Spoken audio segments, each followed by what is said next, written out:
Alzheimer's is a progressive neurodegenerative disease. It may start with subtle changes in memory that are, of course, often mistaken for, well, this is just normal, I've forgotten where I put my keys. But as time goes on, it becomes pretty clear that these are not normal memory lapses.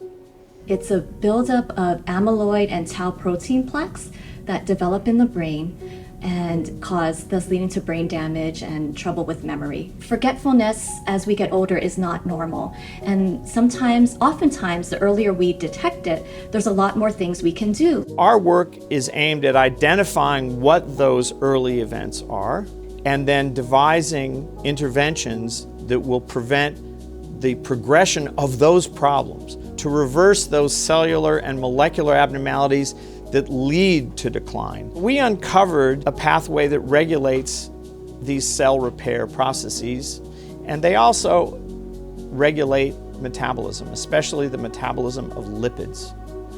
And disruptions of lipid metabolism are a very important contributor to these neurodegenerative disorders.